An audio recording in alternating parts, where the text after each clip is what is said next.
Morning, everyone. Hello. Hi. While everyone is joining, I'm going to show you what we did in the travel workshop last week.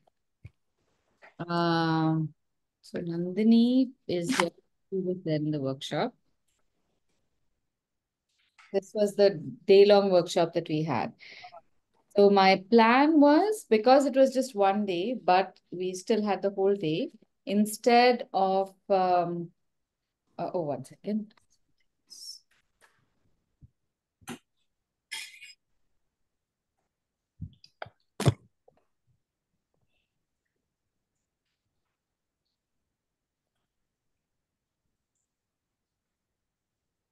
Yeah. So we did have the whole day. So we had about 5.5 hours. So instead of doing one country, I did bits and pieces of different countries. So we did the one of the prettiest buildings, some of the prettiest food, some of the nicest artifacts. So that way we just got like a tiny world tour within one day. So I'm going to show you pictures because then that will give you ideas of how I approach this. And then if you have some stuff that I might not have covered during our travel sessions, a few things you might gain from that as well.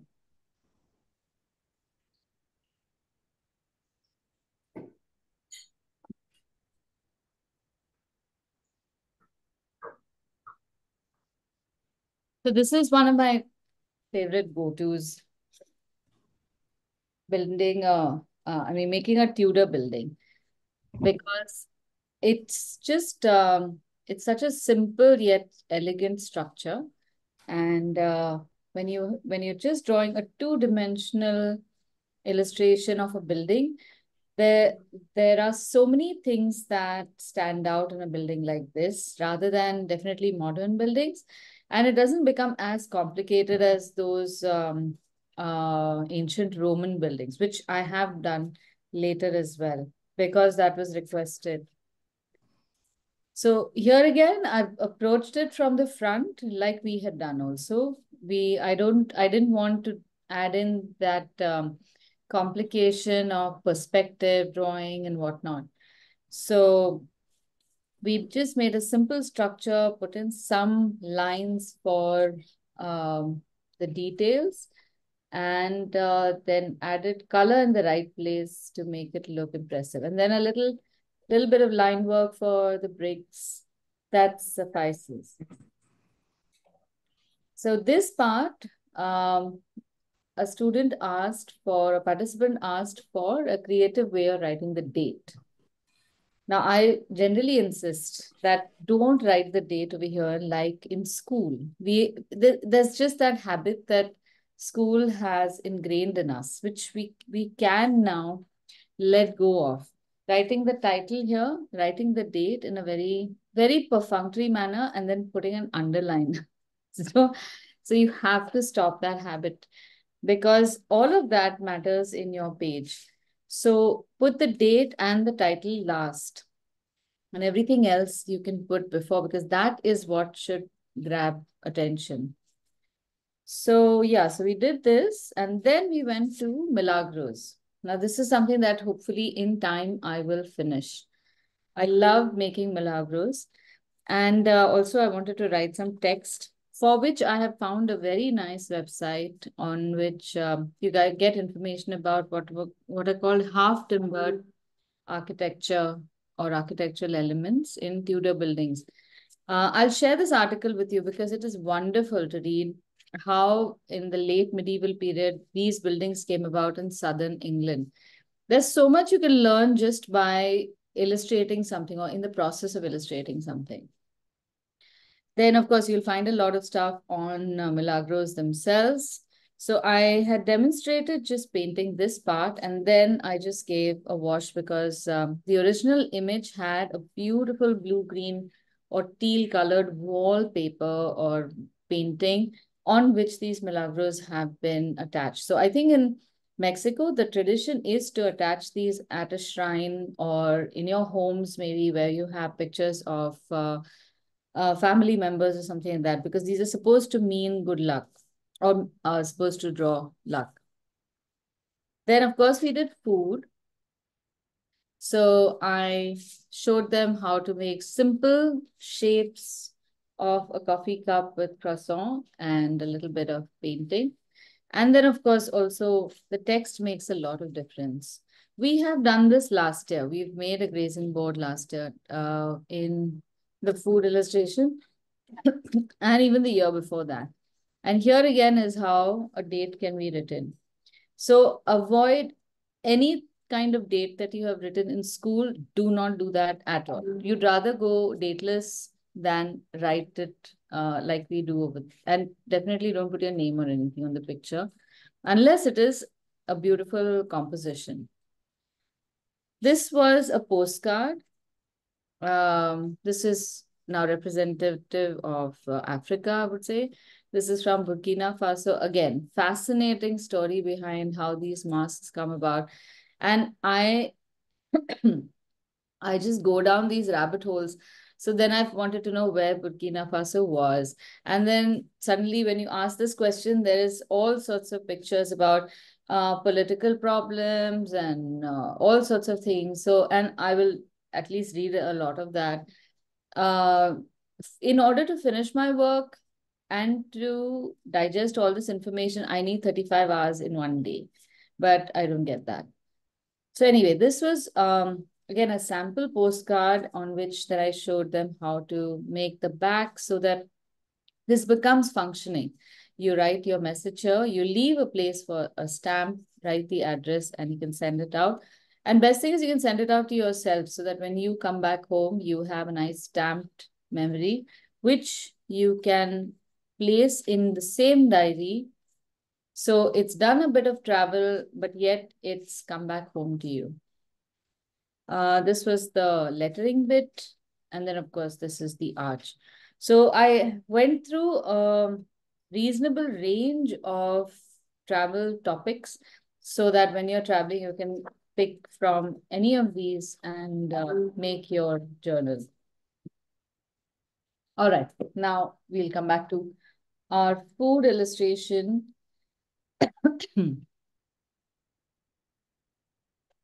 Right.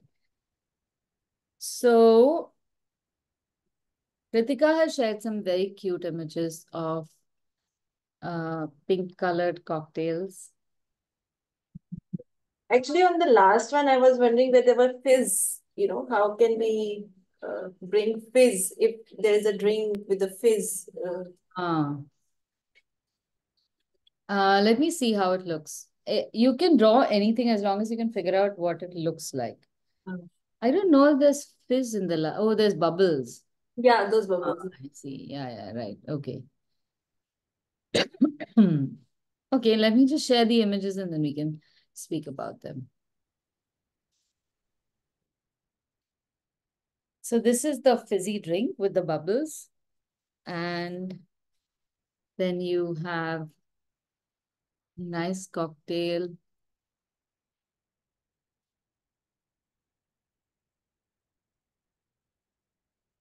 So to add to these, going with the same color theme, I added a pomegranate drink.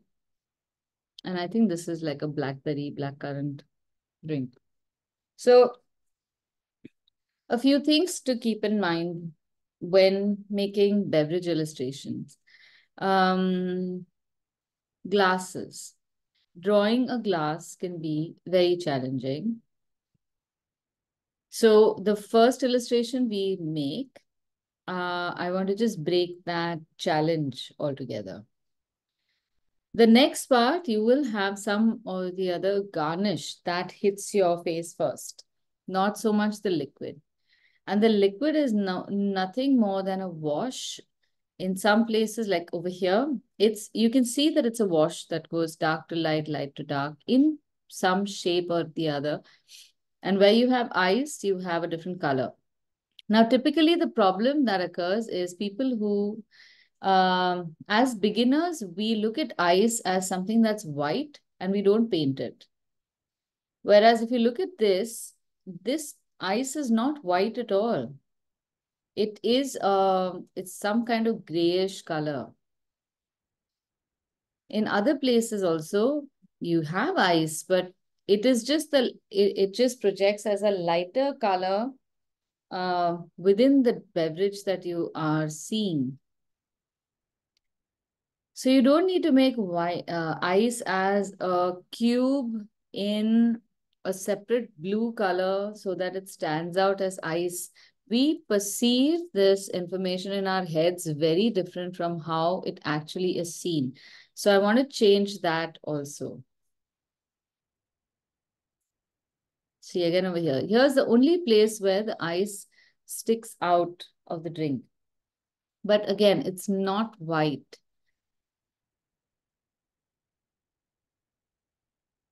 Okay, so the first illustration, I want you to make a quick illustration. So don't dwell too much on the accuracy of shapes. And in order to be able to do this, I guess, fairly, is to jump in the deep end and use a pen to make the illustration. Your shapes are going to be a little weird, and that will be the charming part of your illustration. So let's take the first picture with the jug and that round bottomed glass. Now I want to show you how I would do it, and then I would throw it into your side to draw it yourself.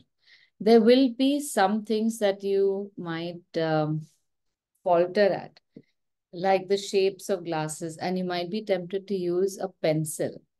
Let me use a pencil and let me make the basic shape and then let me draw. But I want you to not do that just for this one.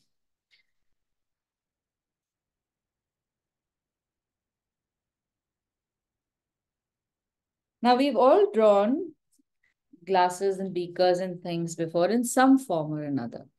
But we have definitely drawn ovals, lines, circles, and we know our directions well enough. So for this illustration, starting with the glass in the front, just draw that shape very slowly. This is going to be the glass. Now I can see that the glass comes down like this and like this. I might be able to draw this part of the glass a little easier, and here it might not come very easily. So take on the part that you think you will goof up. Make that first, because in all probability, you might be able to replicate that from the other side much easier. Now, they are not even, but I'm going to show you how this will still work. I've not rounded the bottom, I've made it flat. So now here I'm changing a few things about the illustration. I'm also going to make the liquid like a flat oval instead of a round oval. So I'm changing perspective. And in that, I will make the lemon in a very graphic form. The raspberries can literally be made like this, like a cloud. A semicircle for another slice of lemon. And I'm not drawing too many details here and there. Like I'm not drawing the seeds or the pith or the flesh of the lemon. And if I do want to, I can just make it with a few lines. Now for the ice, you can totally ignore the ice. No need to make it. Behind this, I can make the jug as well.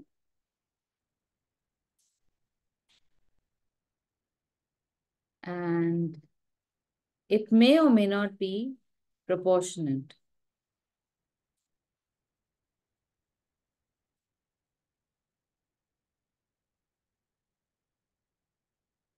I'm deliberately distorting some perspectives to show you how sometimes that whole trying to fit into a perspective just makes us um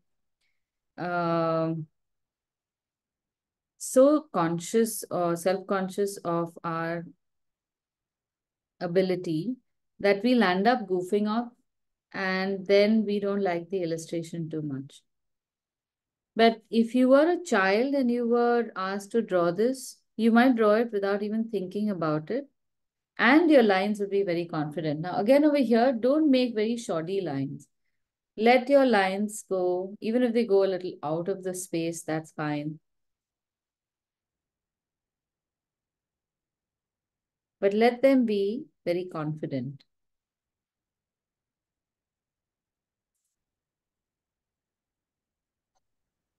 Hi, Aditi ma'am. I'm sorry to interrupt, but could you share the reference image with me? Oh, I'm so sorry. Yes. Yeah, give me a second. I'll do it right away.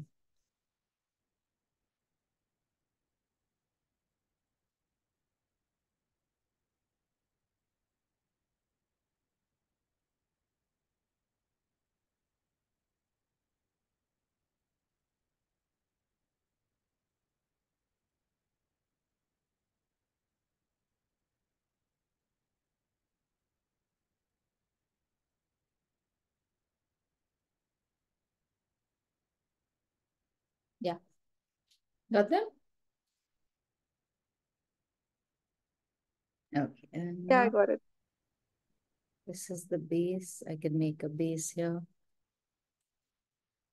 And this can now be painted with very brief colors. So I'll show you the painting after you make the drawing. Would you like to try the drawing? Notice how I have not made this glass transparent over here.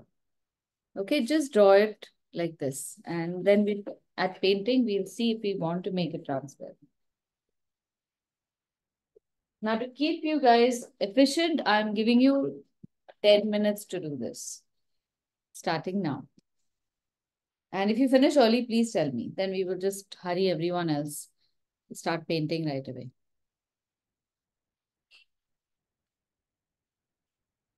I know sometimes I tend to go really fast, but I've realized that if I go slow, then you would go slower. And some places going slower makes the illustration worse.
How's it going? Done?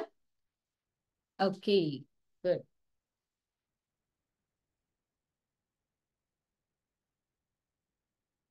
Now, when you're looking at the colors, first, of course, we see the nice peach colors over here. But there is a little bit of gray on the handle or on the glass. So for this, we can first start off with painting what we, oh, 1 second, I'll be right.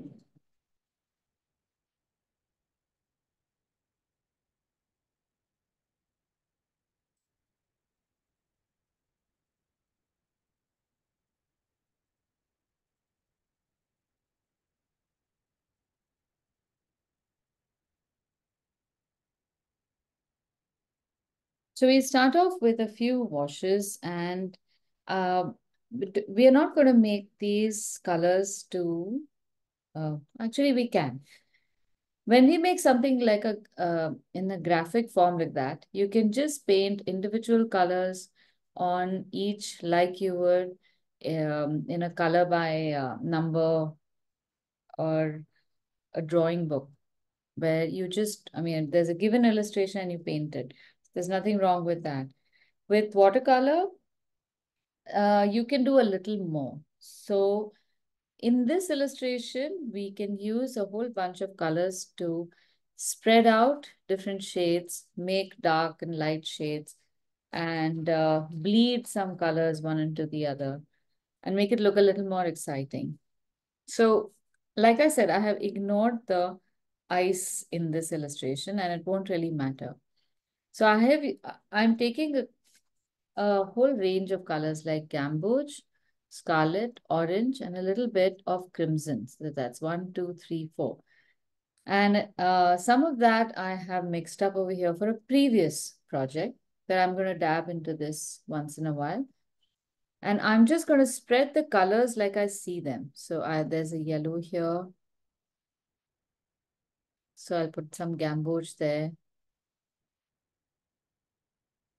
Some places I will leave a highlight. And then other places, I will start adding a little bit of orange into the yellow. And definitely a little bit of crimson, not scarlet, because orange and crimson make that grapefruit color that you see. Now I've added this to the top so that as I come to the bottom, I can increase the intensity of the color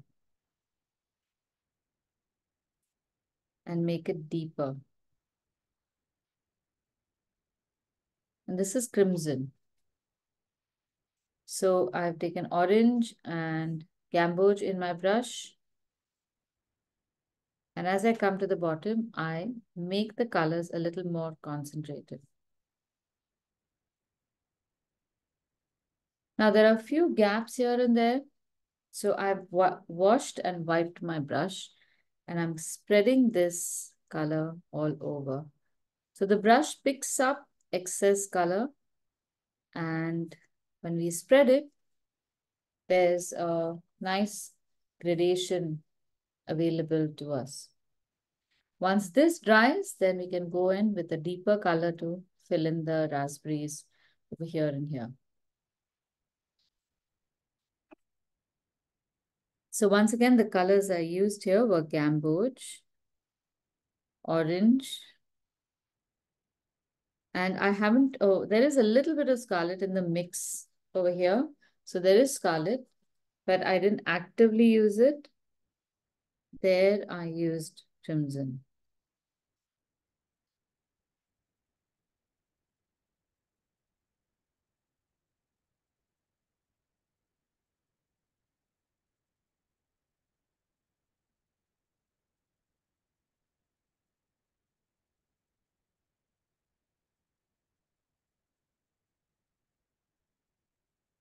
Oh my God, I changed the spelling of scarlet to SK. Sorry.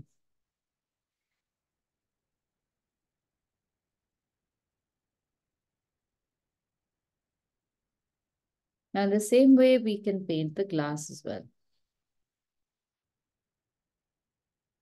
put the lemon in lemon color. You can also use lemon yellow, by the way, in some places, if you want. The whole point is that look at the illustration and see what color you see and use that.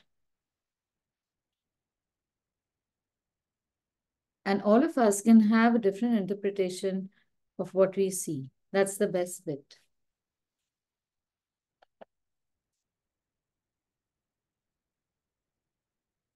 So this becomes an easy way to illustrate your food. You don't always have to make something super complicated or very refined or make it too realistic. There is more stuff you can do to this. But suppose you want to also, I personally feel that a lot of illustration looks better when you add some text to it. So say, for example, if you want to write a fruit punch or something like that, then you can think of an interesting way in which to make your lettering as well. So while the beverage illustration is drawing, we can attempt at making the lettering.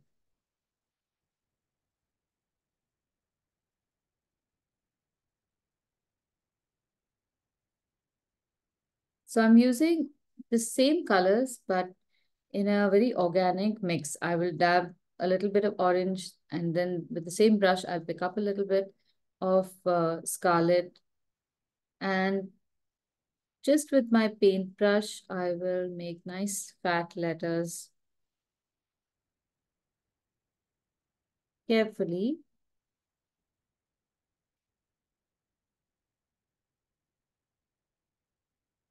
Just behind this glass, for example.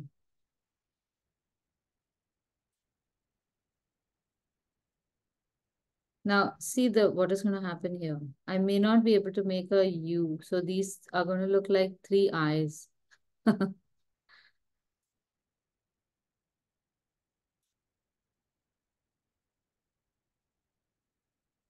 So you can take two creative decisions here. One, just let it be. Don't dumb it down for the person who doesn't get it. It's okay. Sometimes you don't know the language. That's okay. It's like us reading Russian or something. We don't know it, but it's not as if we think that the design is any bad. Second thing is, if you are uncomfortable with this happening, the R is fine, but the UIT is not clearly visible. Here's something that you can do to make it look like glass. Draw a second line inside this beaker and leave that little gap and complete your U and R.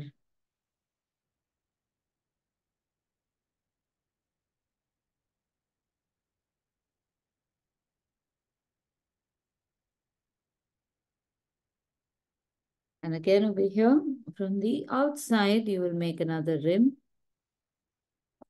So if the U has to come any lower, it can come below that. So with a very simple tactic, we have indicated that this is glass.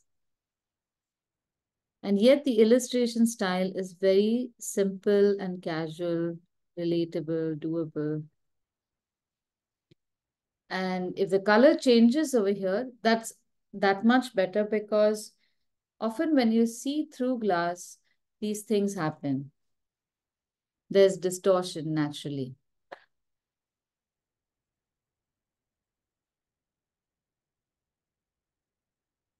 Now, where do we write punch? So I've often noticed that when many students have sent me illustrations, the gaps between letters and gaps between other elements are much more.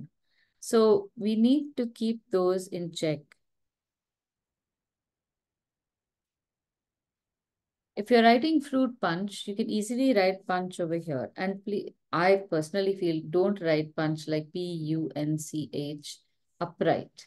Turn the book around, change the color, change the brush size, and you might get a much more interesting look. Now, for the first time, I think I'm going to make a greenish blue because I have this ready after I painted that big backdrop yesterday. I hope this looks good.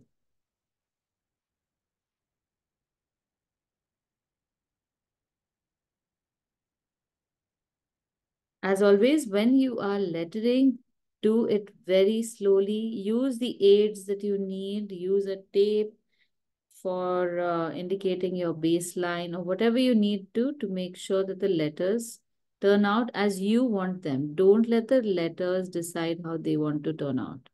You should be in charge of all of that. All these decisions are stuff that you have to be able to take on the fly. This is not something that can be taught as a formula. The formula is only about aesthetics. Once you know what looks good to you, you then know what choices you can avail of. Now the raspberry, we have these nice raspberries over here. These we can paint directly in mix of scarlet and crimson. And you can make, even if this is a round shape, it's okay. If a raspberry looks like a cherry in this illustration, it's fine. Because of the graphic nature of all the other elements, you can get away with a lot of stuff.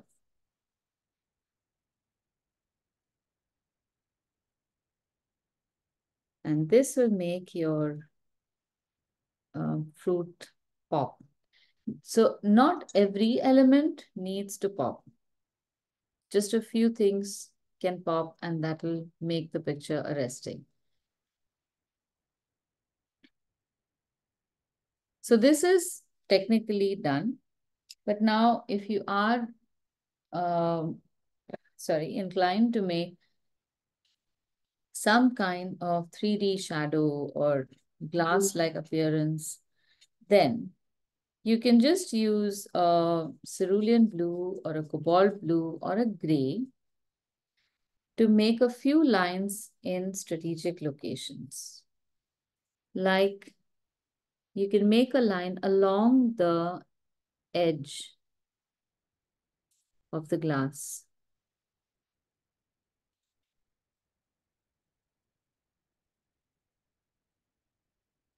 Some of it can go all the way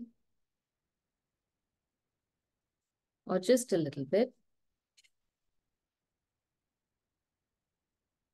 You can make a little bit of color along the base. See, it's very little. And it's just a line mostly.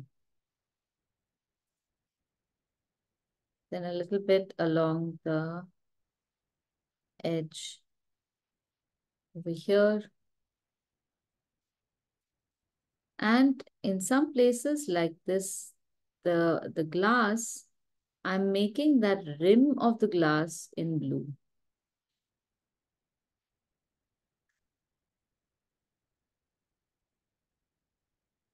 And then a fat line coming down the side to look like glass.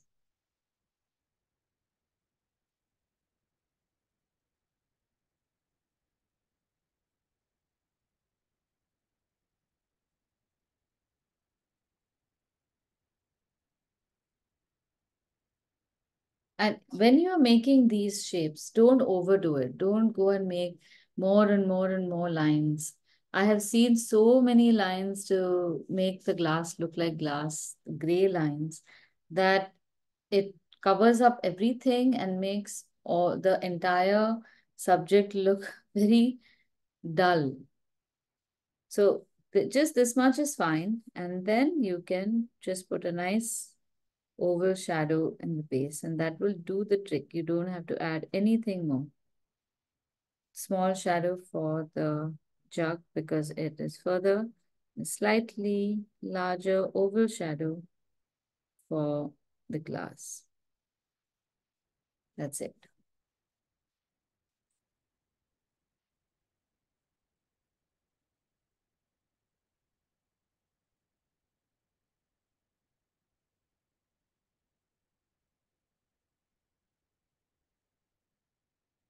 I'll give you the breakup of the other two colors as well.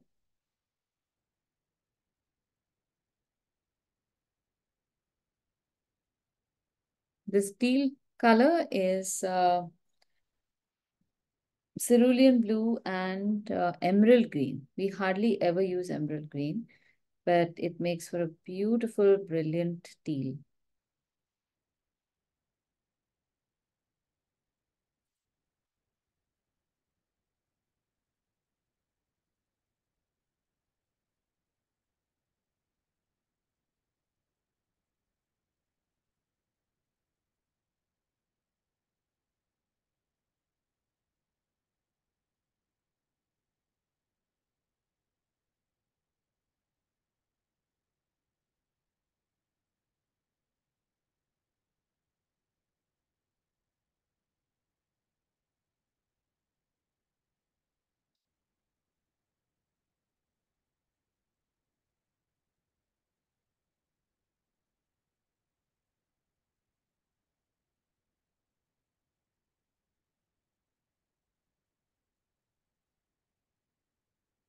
Here are some illustrations I made in the past of beverages. Now, again, this was made fairly quickly. Can you see how brief the strokes are?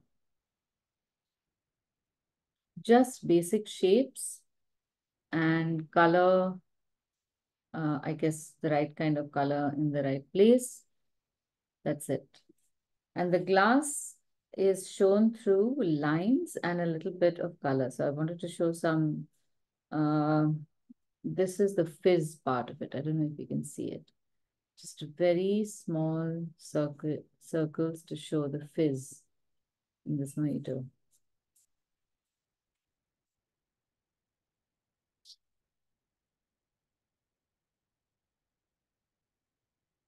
There's another one where the beverages are shown even more simply.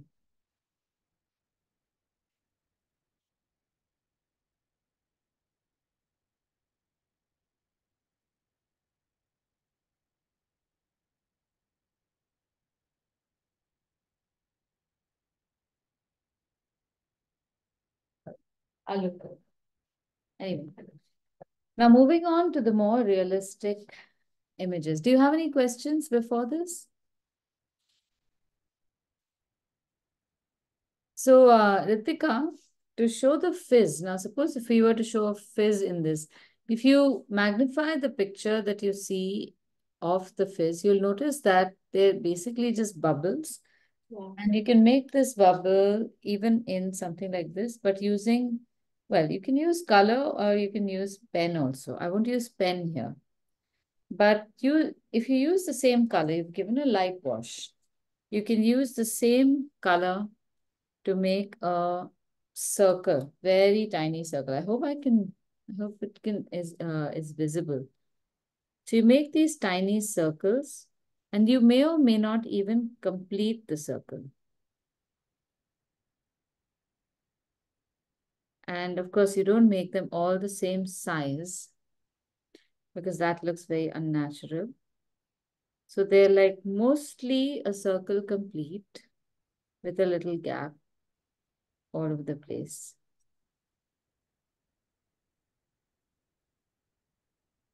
And this is a very lightish color, so it is going to dry and become even lighter. Then you take the same color again and you deposit it a little on the inside of the circle. Not the blank part, but just the inside edge of the first line that you've done towards the same place in all bubbles, because that's how the light hits. And this should work. All right? Okay. Now let's try the pomegranate thing. I painted a pomegranate in my Instagram session last week. I was still haven't finished it though. But I like that there is a way to make pomegranate seeds look very realistic. And when you have something like this as a garnish in your beverage, that makes the beverage look very interesting as well.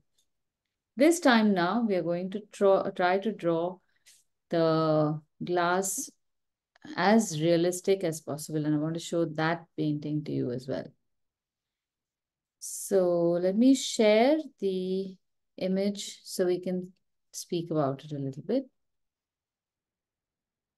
Now, when confronted with drawing the mouth of a glass, common problems, it's an oval shape. How do you know how oval it is? So start off with visualizing either a square or a circle within this. So take the widest part and make a circle in that.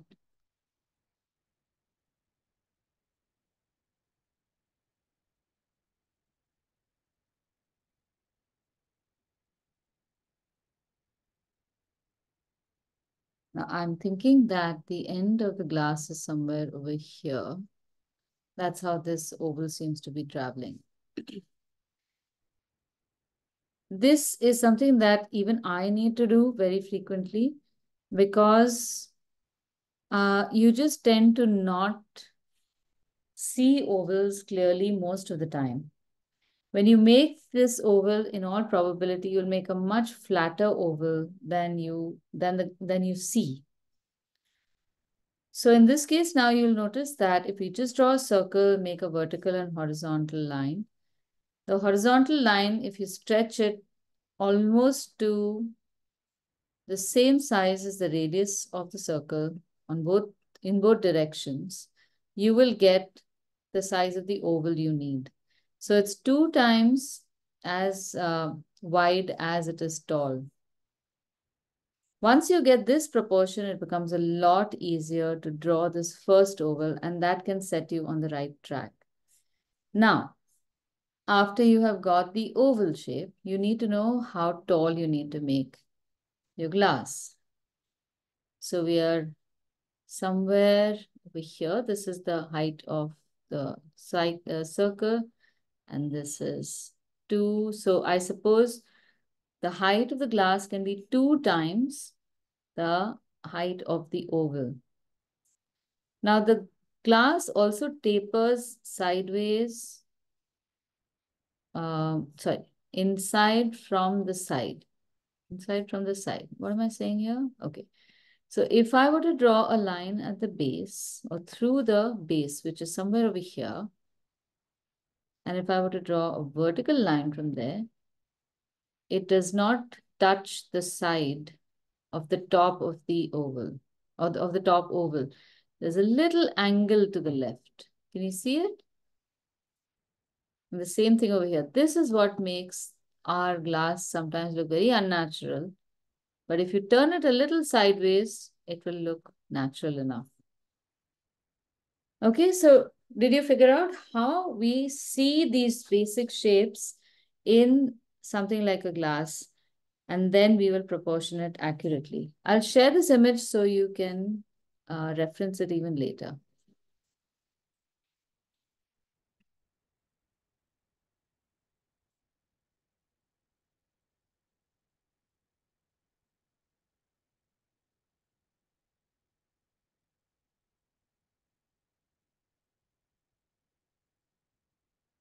Okay, now to begin.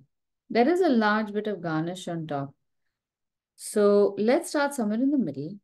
Draw a circle, whichever size you want to. The circle, or perfecting the circle is not important. So even if you draw it with the dashes, it's fine. Oh, 1 second. Huh?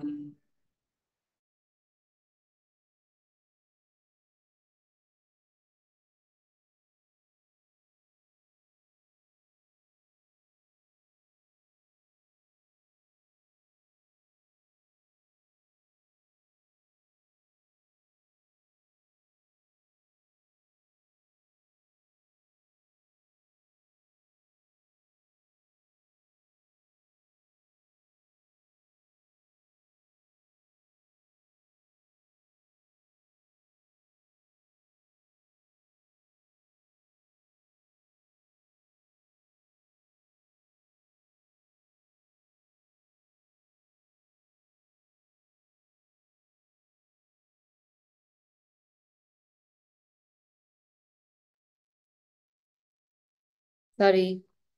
Yeah. So you start off with the circle. Just turn your book around in all directions, all four directions, to see that your circle is indeed a circle and not an oval. Mine often is an oval. Now you will draw a vertical and horizontal line. Extend the line a little to the side and literally measure with your fingers so you know where the 2 times that circle is going to be. And now you will be able to make an oval. Now this oval also, make two slightly vertical lines, small vertical lines on the sides, on these edges. And from here, turn the oval around. And now look at the oval you come up with and just tell me how many of you thought that this would be the oval that you would have made before this measurement, or would you have made it different? I just want to know objectively as whether whether I anticipated correctly.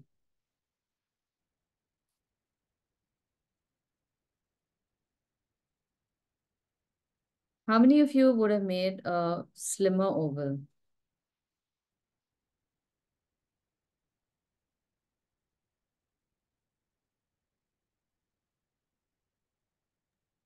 Oh, Tarini is saying yes, she would have made a slimmer oval. I would have made a wider one. Even wider one? Oh, Yeah.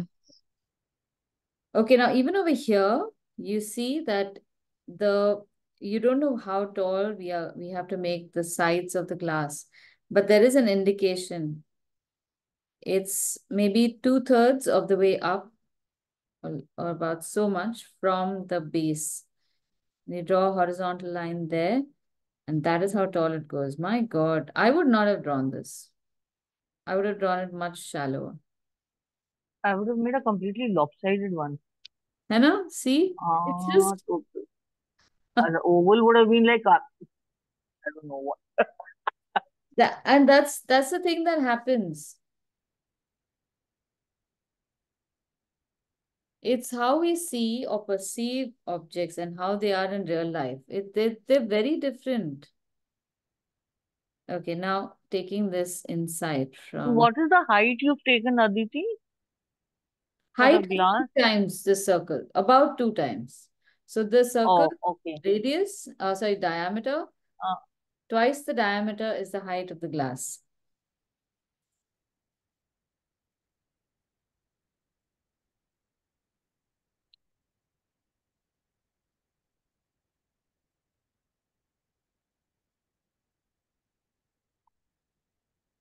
So though I keep saying draw what you see, in this instance, we realize that we see things very flawed. Now you can draw these lines on the glass and you can actually count them so that you can distribute or the lines properly throughout. They're not necessarily center aligned, but you could do that. So there's 1, 2, 3, and 4 on the left. As they go towards the left, they will come a little closer to each other. Now, when you are making this illustration, you can use your eraser to remove the lines that you have corrected.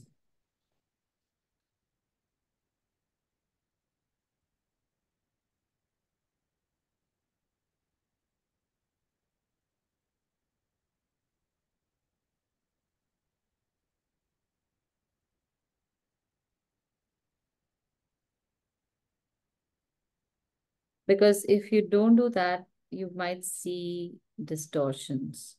And then everything else you draw can be a mistake.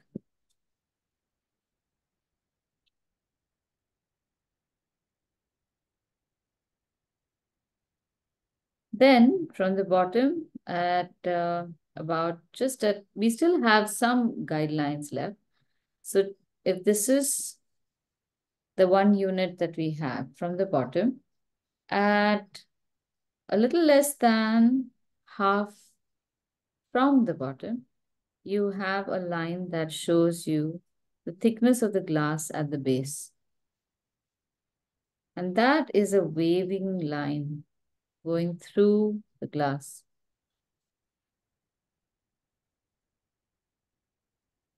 But in like a semicircle or an arc.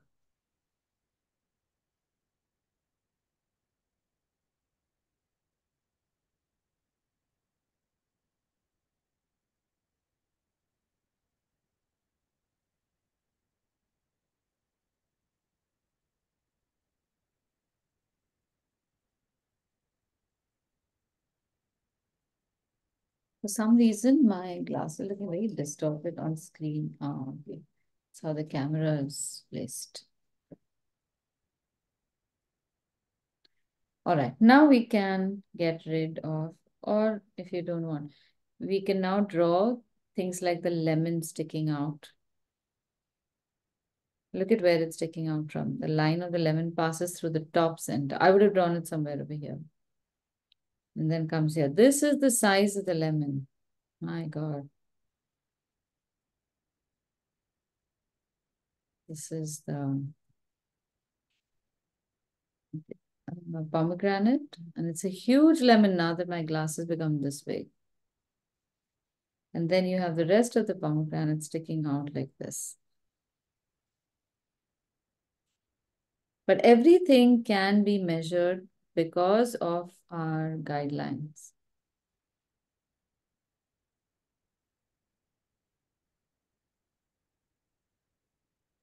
And in this, again, when you're drawing these seeds, again, I forget what it's called, arils, no? Tarini, that day you told me, I think, no? Yeah, arrows. I keep forgetting. Okay, so draw the shape and this to the size that you see. Start with the number over here. There's no more than 4 arrows you see on the side of the lemon. If you make too many, then you have made your pomegranate disproportionate to the glass. So while it's fun to draw things like these, when you are attempting something realistic, you can't afford to be lazy. You lazy about observation and about drawing exactly what you see correctly. So like between these two, I have one arrow over here. Then there's one that's hidden over here. Then there's one that's over here. So I have to spend the time that is needed to draw as accurately as I can. And here I find that there's a little bit of impatience. I won't say it's laziness, it's just impatience. So you will see something, but I think either the line or the spacing or whatever, it confuses us in the beginning. So you tend to just draw something quickly, finish it off, and get to the painting. And then when you're painting, it never looks convincing because the groundwork is not taken care of. It's like building a foundation that's so weak, and then you say the building is not standing on its own. So we want to avoid all of that. Later on, the coloring is really no big deal, but building a strong line as a foundation is absolutely vital.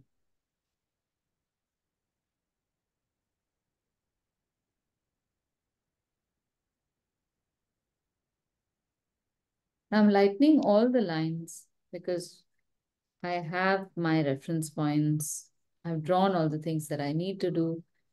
And from here now, I will carefully draw the final lines that we need. In a glass, there is always going to be a rim.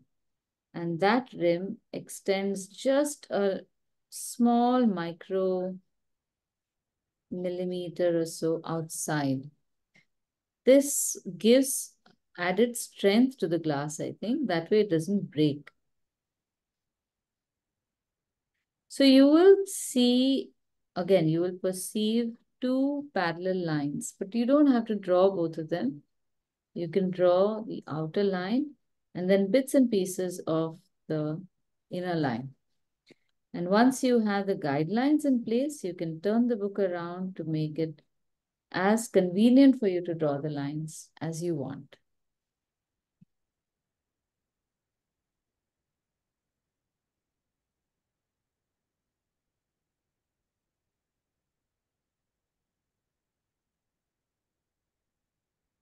Once this is drawn, go back to the original image. Now don't see the image that has got all these guidelines. And here you can start really drawing all the details. So we will draw the flesh of the lemon. Because it is a very light colored element, draw the lines very light so you're not tempted to, or there's no need to erase them afterwards.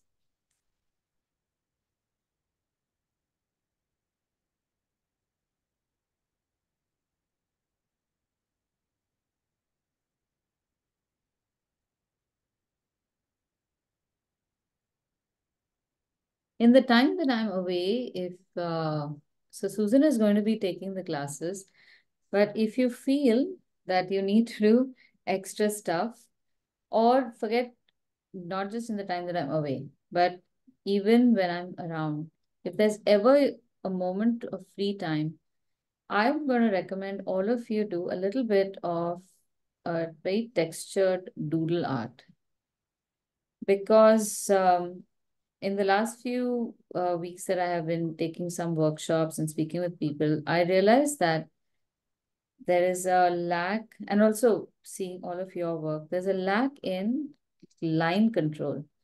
So while I've recommended to everyone to do this pencil yoga, I think I can share doodle books with you guys also.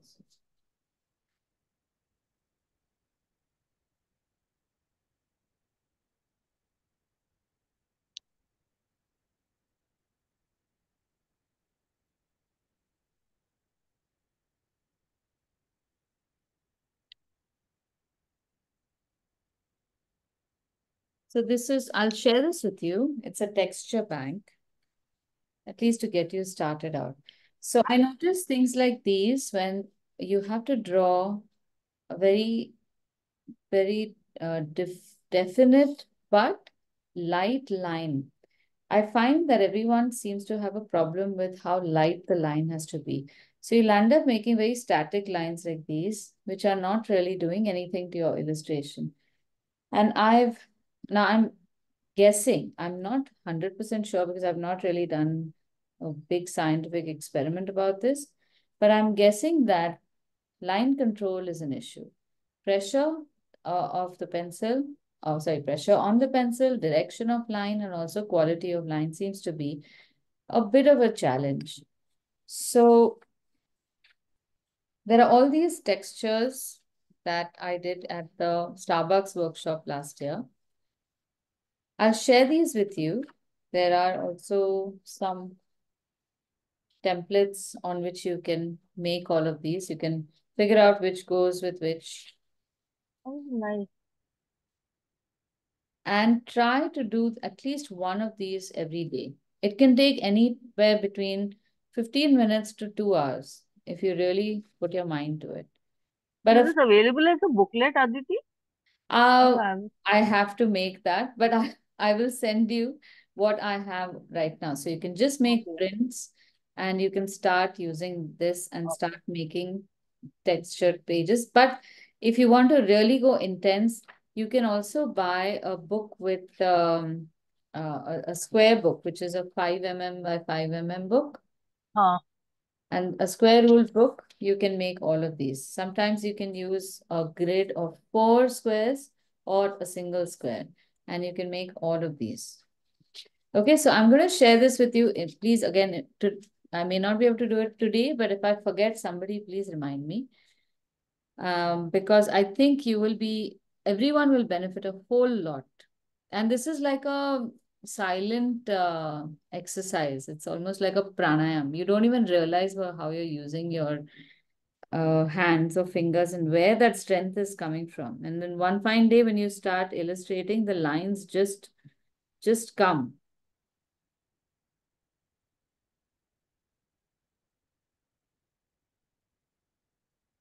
Okay, how's everyone doing so far? Is your glass looking, now all of our glasses should look exactly the same because we have worked on the same grid. The first one, you had the freedom, everyone's lines were looking different, but here we have proportions, we have exact shapes, so they should look alike. If they're not looking alike, what do you think you can change?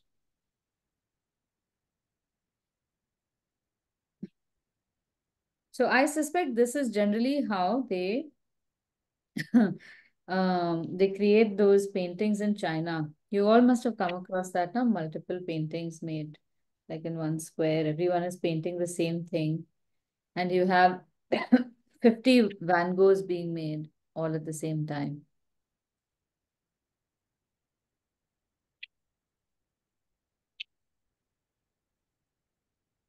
Now we come to the delicate part, where each section you will have to pay attention to where you see what color and what shape and where it appears. Like, for example, I would have drawn a horizontalish representative line to show the liquid, but that's not the case. The liquid seems to be going a little lower towards the right. And also those lines are not connected. So there's a wave here. There are also some bubbles here. So we have to draw those. Then there's some kind of V-shaped shadow happening in some of these. Now we can't draw all of this, but we can draw sharp edges of prominent colors.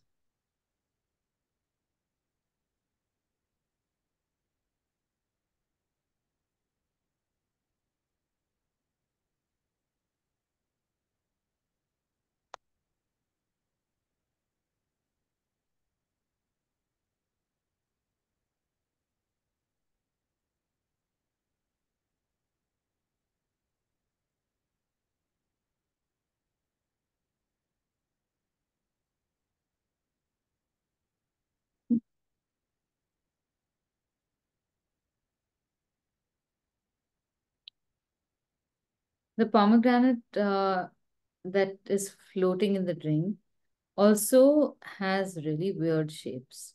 Every time it goes through glass, you will see a distortion. Draw the distortion. Don't draw it whole.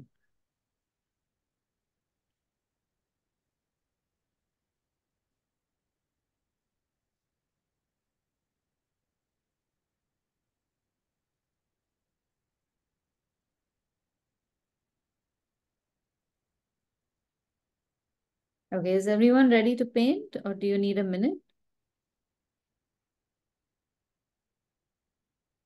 Now that I've allowed you an eraser, how many of you think you have erased excessively?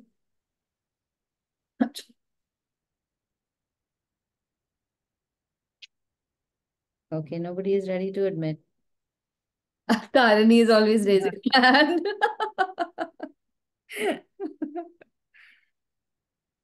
That is very honest, Tarini. What to do? It is what it is, I know. Reality, reality. Very true, yeah.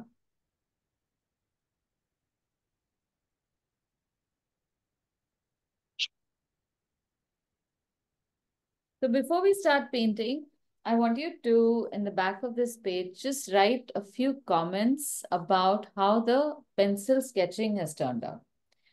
So look at it and just in the back, write something like, I would have made the mouth smaller or wider. I would have made the glass more upright. So I want you to remember how we came to this shape. It was not automatic. And because we've done it in a very like an intense step-by-step session, there's a chance that you will forget. So I want you to write in your own words at least 5 points about how we came to this pencil sketch, and then 5 more about painting. And maybe you can make this a practice. I used to do this with the students right in the beginning, that I would write something in the back of the page as points to remember. And then over time, we've just been doing so many exercises that that part is lost. But I would like we make these notes, make some notes on the structure as well. I'll just give you 2-3 minutes to do that. At least put 5 point heads and write write it later if you feel it. So one was for sure making the grid.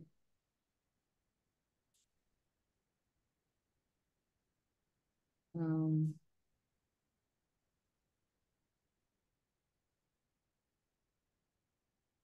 helped measure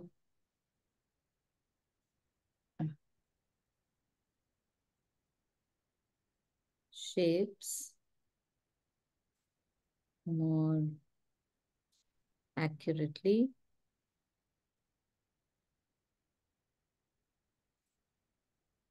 I would have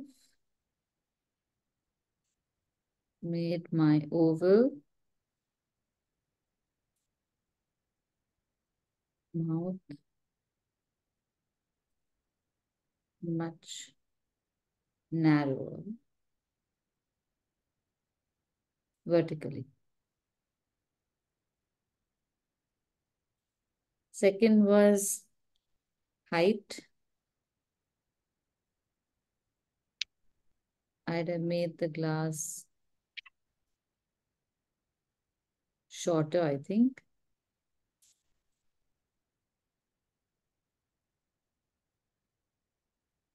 The base less round.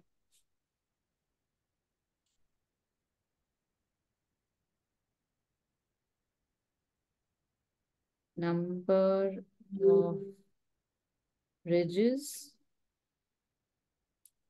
might have been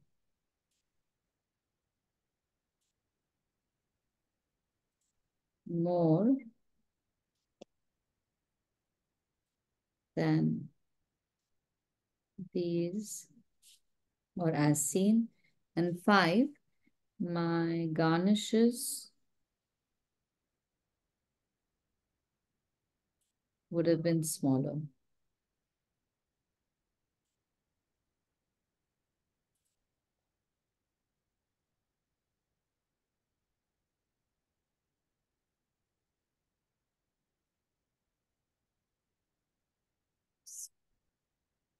So another thing, wait. You could write or draw this, how we did this. We drew a circle first, measured the circle, dropped the line down. So you can draw something like this. This is how you can non-verbally indicate what we made.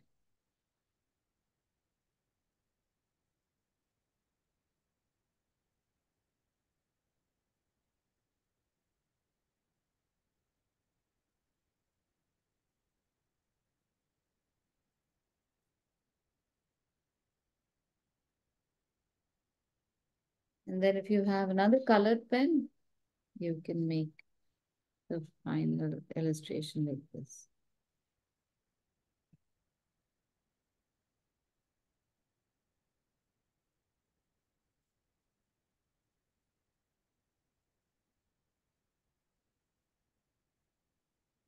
So this will always remain as a reference that you can keep going back to whenever you come to beverages.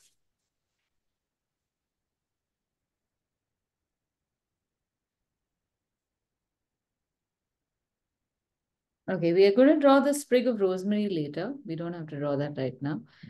And again, for something like this, I do the some parts of the painting I'll do like this, but a lot of it I will do one little thing at a time and fill that out. So let's examine how the color fits in. We have mostly a nice raspberry color. And it's fairly vibrant. So if you have worked with our colors frequently enough, you can start making this color with the few colors that you see. Start with your the first color that you notice, which would be a crimson. Now, when you take the crimson in your palette, look at the picture and you see that the crimson is a little slightly coolish. So we need to add some warmth to this. When you look in your palette, you will see that the warmth comes from these colors. You have all of these which will give you some warmth. Now, the more obvious option seems to be gamboge. When you add this, don't add it in the middle of this puddle and don't make like a big puddle of the wrong color. First, add it to the side and just notice what is happening to the color. Are we moving in the right direction? So look at this. If you cannot tell from your palette, make a small swatch on a similar rough paper like this and wait till it dries to see if you've got the right color. I think this is good. So I'm going to mix the two together. And now I will start making ample color for my beverage.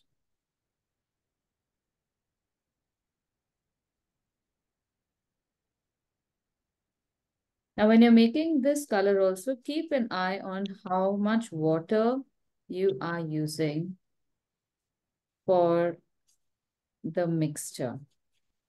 The first few layers need to be watery so that you can prep the paper and also spread the paint on what is dry paper right now, which is very thirsty.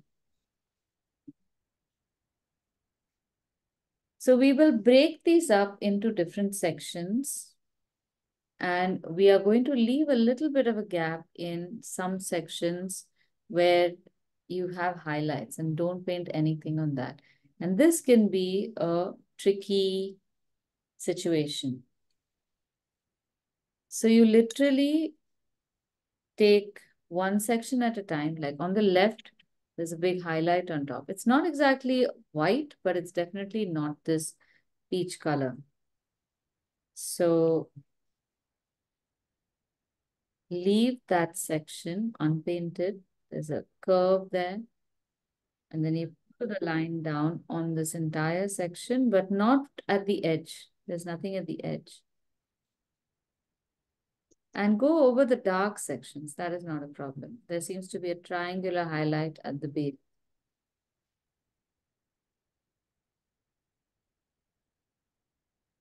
And section by section, you can paint what you see.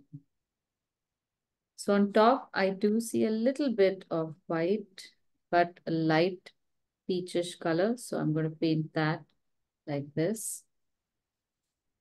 Here, it's a little darker.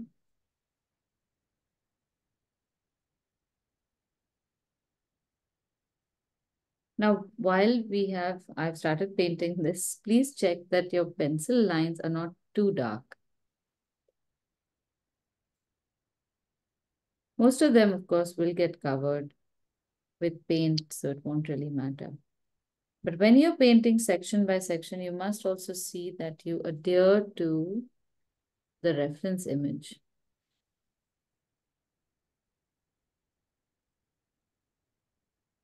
Now, one of the slickest trick over here is to not fill in flat color.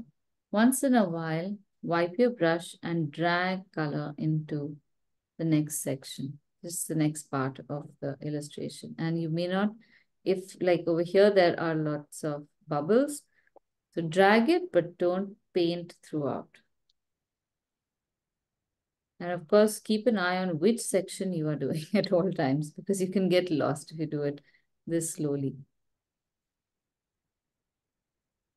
Here, there's a deeper highlight, so I can paint this whole thing in pink.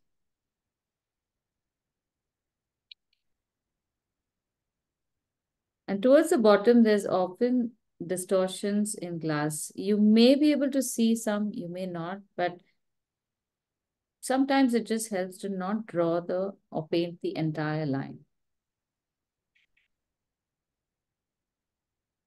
Are you able to do this section by section? I know it's very tedious. The contrast between these two styles is huge, but this is the only way we can slowly make sure that our illustration looks very authentic. This painting will take you like 6 hours, but it's totally worth it.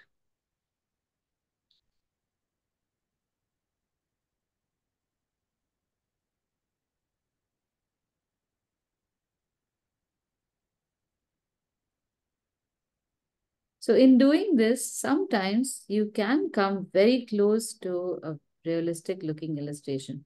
And it is, it's remarkable that we can do it with something like the 12 cake, 18, C18 cake watercolor set. Because there are so many shades in this which are unachievable in our kit. And we come only at best to the closest substitute, but it still works.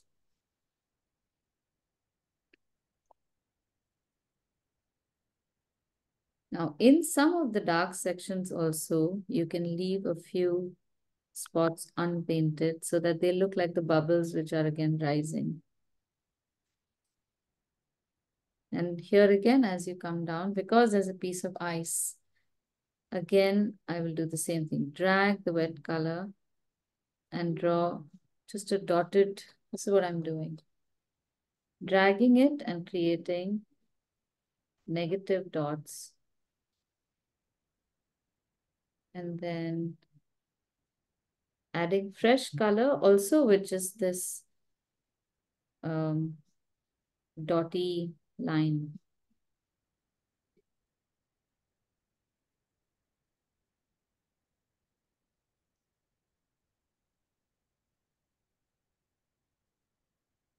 Now comes the part where we want to make the deeper color. Now this is, this color, you can make it across all the sections.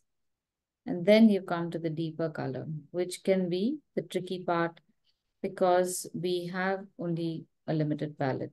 So here I'm adding crimson, burnt umber. I'll add a little bit of black and a little bit of ultramarine blue. Because ultramarine blue and crimson make a very beautiful purple.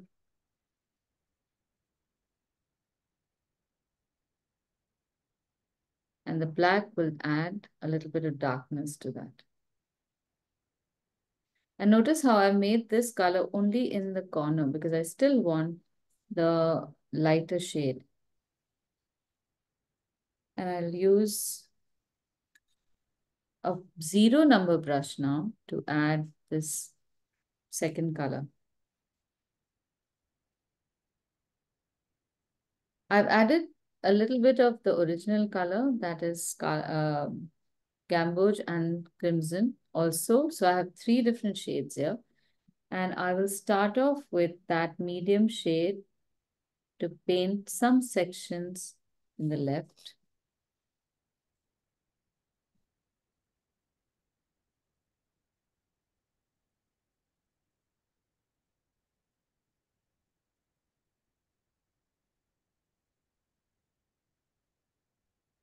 And here's where the magic starts happening because of the dark shadows.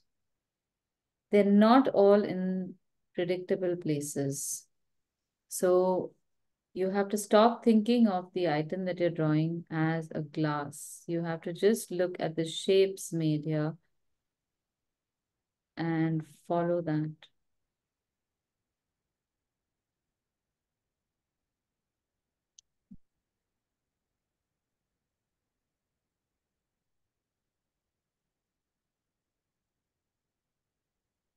As much as we are matching colors, it's also important to pay attention to how you are adding that second color. Now, if you do a sideways addition, you are going to get a different rendition. So make sure that your color comes downward so that when you lift the brush, there will be a little bit of color that will stay there and add depth very automatically.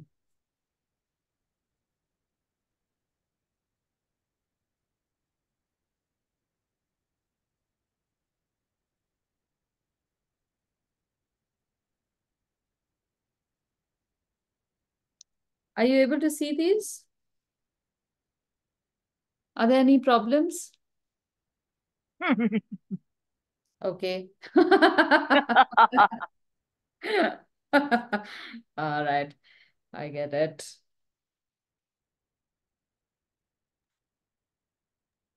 We can see it, but what we are doing is not coming off like that.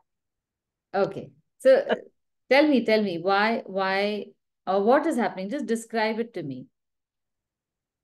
Uh, I don't know. I think it's that there is a lot of hesitation in actually putting down the color, like trying to decide where exactly the color should go Huh? Okay. to get the effect. Okay. You get what I'm saying? Yeah, yeah. It's like I can see you're doing it, but I don't know if I can trust myself to do it. All right. So Yeah. let's break that down.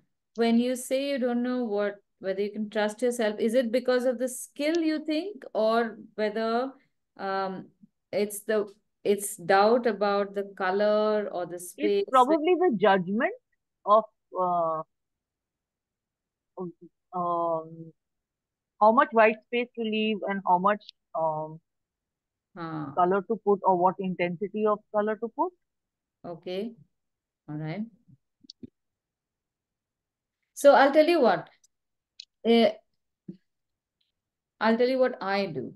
When I am painting one section, I am focusing only on that one section. Hmm.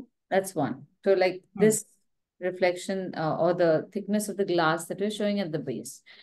So um it's like when you wear or when you are watching stuff through binoculars, Hmm. that you do not see anything around and you only look at a shape, and at a micro level, we are doing what we normally do with drawing. The size, shape, placement, proportion, what direction the line is going in, how much it is curving. We just have to replicate that. Hmm. So your self-doubt could stem from um, not being able to draw a curve the way you see it. Ah. Okay, that's one. The reason for that could be just control on the line that you're Hmm. drawing itself. Because if you see it and you draw another line, you know it's wrong, you should know how to correct it and you should be able to correct it. So it is a control. Okay. Second, sorry, this is the second, knowing how it is going and making that. Then third one again comes to the same problems with paint. Hmm. Have I mixed the right color? Is this the right shade? And when I'm painting it, how can I ensure that I don't make something that's too fat, or Hmm. maybe it's in the wrong place or in the wrong shape? And then that self-doubt brings you to the third point where you've made a shape, you're not sure it's right, but you think it's wrong and you start correcting it, and then you make it wrong. Ah. So all of these things do happen. Now, I want you to just, if possible, erase previous experiences in doing this completely. Just totally erase it of everything, ever painting or whatever. Even if you were to make this in a darker color, just paint it and see what happens.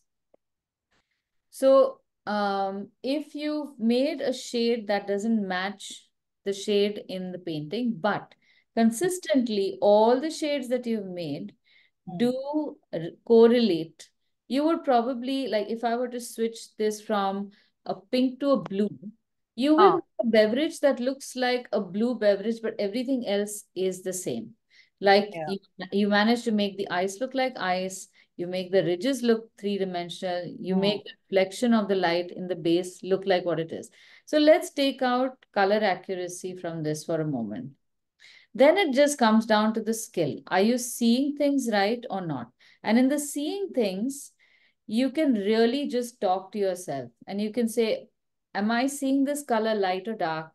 Is it fading in one direction? Is it spotty? Because it's all just that. We can easily describe what we are seeing. Let me edit this picture and see if I can explain this even better.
Okay, I'm sharing this with you.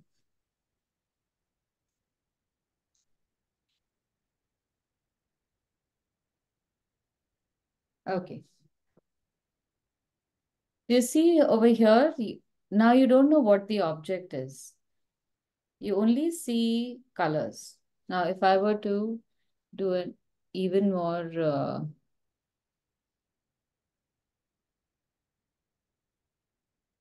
now you don't even know what this might be. It could be an upright glass, it could be anything, it could be curtains. This is how you make your visual, I guess, incoming visual more crisp. And you see things for what they are in just bare elements: color, shape, placement, proportion, size, that's all. And if I go even further, or this is now in Photoshop, you can also do something called picking a color, which is where here. So if I were to pick this color, you will see the color change over here. This is the color that I see over here. This looks white here. What is the color? It's actually a pink. This looks white here. What is the color? It's actually this gray. This gray. Here it's a very close to white color, but still it's got a little bit of, so this is the breakup. You have a blue, magenta, yellow, no black over here, but that is how even a slightly warm color looks. But to our eyes, it looks white because it is surrounded by all these dark colors. Okay? So it will take time to see things like that. Just breaking it down into just their pure identities. I think we try to judge from the first, second stroke that is it going towards the glass? Does it look like, what we see as a drink? Unless, as you always say, you finish first and then you come back and see it makes sense. Yeah, so if you break it down, you can just say, is this shape looking like the shape I see? Am I coloring the shape in the shape that I see? Just that. Then step complete, next step. Next shape, am I doing the same thing? Done? Okay. Now, it's the easy part is saying, okay, it's done, now move on. Coming to that point where you are sure that what you have done is the right thing, painted in the right place, in the right shape, in the right color. If you have not done it, then actually you can do a little bit of learning and say, okay, what should I change? What could I change? Because this is going to happen again. Did I choose a deeper color? Did I mix the wrong shades? What if I had put a blue instead of a green or whatever? So that point, that dialogue is important rather than saying, oh, this is not looking nice. It is very important once it comes down on paper. You said, okay, I have done this, but now I can test whether this works or not. So worst case scenario, if you are making these colors which are not looking like what you have seen on screen, a few places in your full image, you might see maybe a dark patch. If it's a light patch, it's great. You can always paint over it. But you might see a darker patch that you can't do anything about. But that's about it. But learning from that, many of the other stages, you will be completing them in a the final result would just look like it looks like a fine or accurate picture, but the learning will have been 10 steps more. And that's the only way you can do it. Act and then learn from it. Okay, so we can continue this next week. I would really like to finish this with you guys so that you can take on some more projects like these. But during the week, if you feel you want to complete it and we can do something else, you give me feedback. Then I can take on something else. And then the week after that, Susan is going to take over and she is going to show you a recipe illustration. She's great at recipe illustration. I love her casual style. So that should be fun for you guys.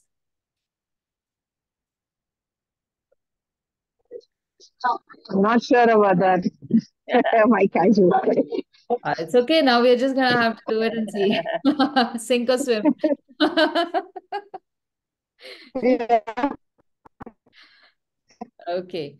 All right. So I have to absolutely. leave now because I have to rush to another place. If you can share whatever you've done so far on the group, then I will have something to just look. If you don't have to have any questions or doubts about it, just put it down as an unfinished picture so I can diagnose if there are some issues. And then maybe next week, if we're doing the same thing, then I can bring that up and help you out a little more. Okay? All right. Bye, everyone. Bye. Bye. Have a good weekend. Thank Bye. you. Thank Bye, you. everyone. Have a great weekend.